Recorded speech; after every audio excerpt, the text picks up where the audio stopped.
What's up guys, it's James here, and in today's video we're going to be talking about the best types of properties for Airbnb and short-term rentals. I'm going to go through exactly what types of properties in any given market tend to perform the best and give the best return on your investment. So for anyone that's interested in buying a property for Airbnb and looking to buy the best property possible that's going to give the best returns, this video is for you.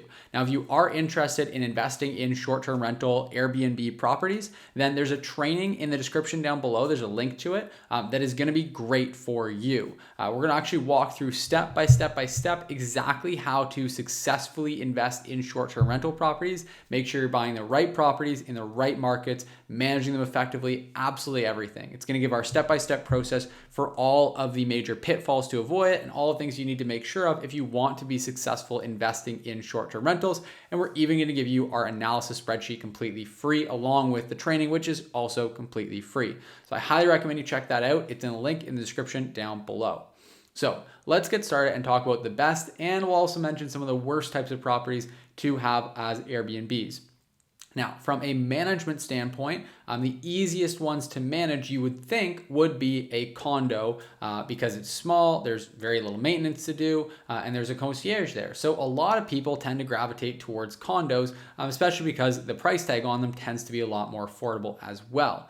Unfortunately, condos are about, in my experience, the worst types of properties to invest in as short-term rentals for a variety of different reasons. For starters, most condo boards actually disallow or ban short-term rentals from happening in the condo building. So you're buying an asset that you can't actually use per the condo rules as a short-term rental property. Now, I know a lot of people will think, okay, well, why don't I just work around that? But unfortunately, all it takes is for one guest to walk up to the concierge and say the wrong thing, and then your whole investment is kind of down the drains. The condo board's going to shut you down.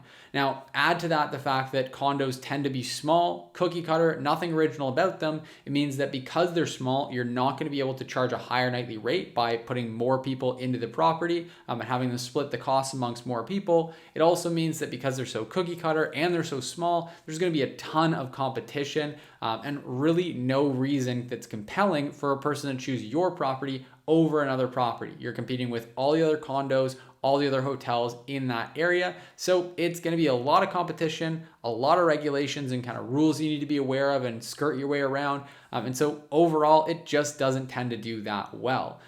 Those properties tend to be a lot cheaper to purchase than a freestanding home in the same area, but they don't perform well. And so as an investment, it's just not that great. Now, on the flip side of that, buying a larger home is going to come with some more maintenance, some more things to kind of maintain as far as the yard, maybe it's snow removal, and just the actual property itself. Obviously with a condo, the nice thing is that all the kind of main bones of the structure are for the most part maintained by the condo building itself, whereas with a property, you need to take care of that maintenance. That being said, the additional maintenance comes with some additional huge returns because in my experience, these larger types of properties tend to be the best performers as short-term rentals. And so what I mean by a larger property is typically a property that's going to be 3-4 bedrooms or larger with at least 2 bathrooms. Those are generally going to do the best. Yes, they're going to come with more maintenance than a condo, but to be honest, the maintenance on them isn't that bad if you're buying the right property and you know what to look for. You're not buying something really old that needs a lot of renovations, or if you are, you're doing the renovation at the beginning. And so, yeah, you're going to need to do a little bit more yard maintenance and things like that, but the cost of having someone else do that is pretty minimal relative to the additional income those properties are going to bring in. Now, the nice thing about those properties is as long as you're not buying within an HOA, you're not going to have to worry about rules and regulations outside of the actual city or state's rules and regulations, which tend to be pretty favorable to short-term rentals in most areas. Obviously, do your own research. HOAs are something I would recommend avoiding because, again, that's just another person that can tell you no and have control over what you can do with your asset, which I don't like. I invest in short-term rentals because it gives me so much control over my investment. And so that's a big upside for me. So that's why I tend to avoid HOAs. Now, these larger properties, they tend to do a lot better because there's less competition. There's just fewer properties that can accommodate those larger groups versus the smaller groups. Because when you think about it, pretty well any property can accommodate a solo or a couple of travelers, but very few properties can accommodate 4, 6, 8, 10 people all wanting to stay together. So you just have less competition overall. And because you can accommodate a larger group of people, they can split that cost amongst more people, and therefore you can charge a higher nightly rate. So those things in combination with the fact that you're not paying a multiple more for that property than you would for a smaller property. And what I mean by that is to buy a 4-bedroom property is not usually going to be twice the cost of buying a 2-bedroom property. It's usually just going to go up a little bit. It's ultimately going to just give you a much better ROI because your revenue that you can generate is going to go up by a multiple, but your costs are not.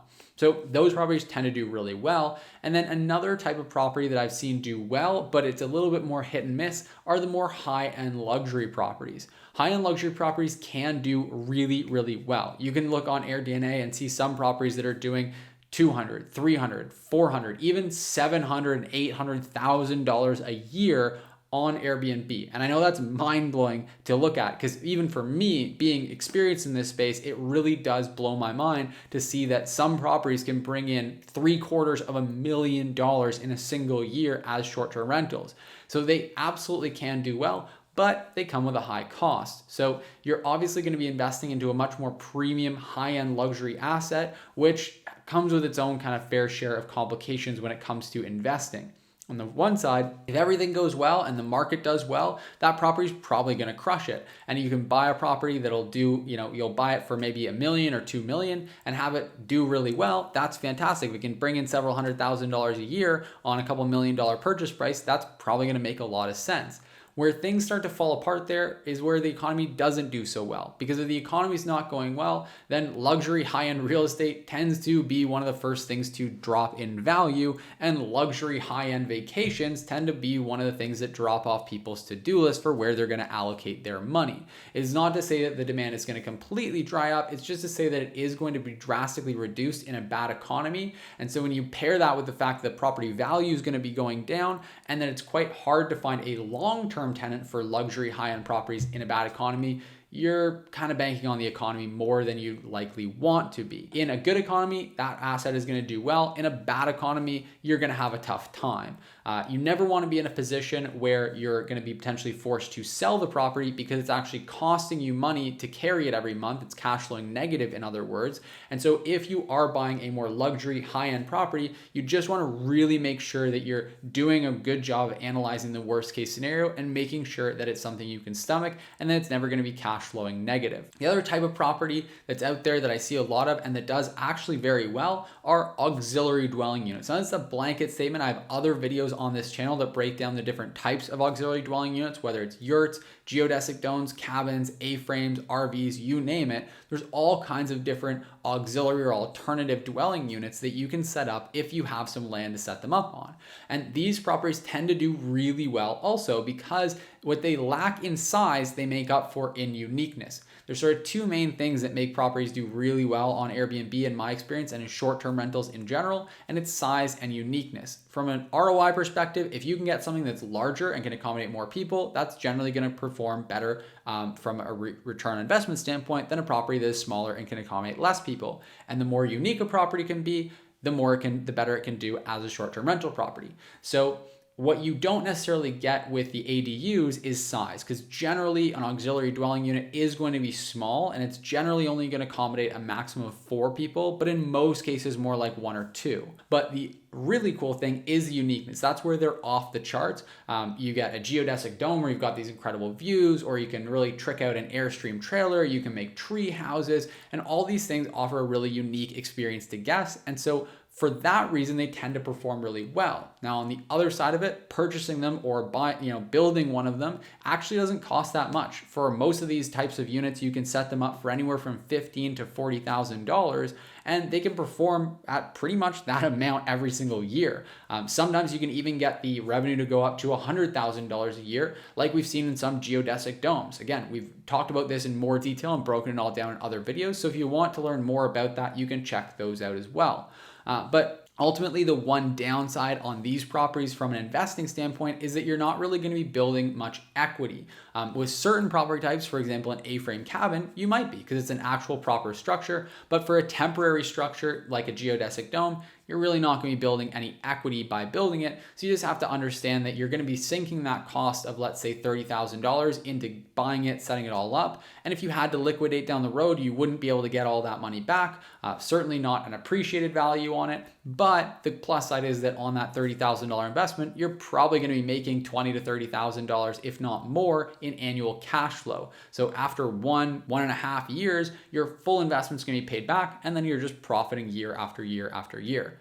So those are the different property types. Those are ones that perform well and don't perform well, and the reasons behind it. I hope you got value from this video. I hope it's helped you to make some better decisions in your Airbnb or short-term rental investing. And again, if you are interested in learning more about how to invest successfully in short-term rentals, make sure that you don't make any mistakes. Make sure you reach your goals faster. And if you want to replace your full-time income with cash flow from short-term rental properties so you can have a life of more freedom and more time, more flexibility, then I highly, highly recommend you check out the free training that's linked in the description down below. It's going to walk you through exactly how we've accomplished that, how we've been so successful, the exact step-by-step playbook and strategies that we use in our own investing. So I highly recommend checking that out. We're also, like I mentioned, going to give you our projection tool, our analysis spreadsheet, completely free. So just make sure you click the link down below and sign up for that free training before it gets taken offline.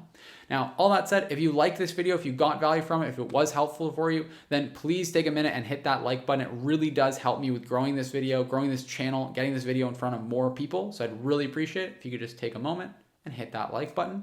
Also, if you have any comments, questions, thoughts, anything you want to share with me, just let me know in the comment section down below. And last but not least, make sure you subscribe. I post 2 new videos every single week on this channel, all trying to help you and give you more value when it comes to short-term rentals and Airbnb. So if you're interested in staying up to date with those 2 new videos every single week, then make sure you hit that subscribe button to stay subscribed and make sure that you stay up to date with all the latest videos. Until next time, I'll see you in the next video and I hope you have a great rest of your day.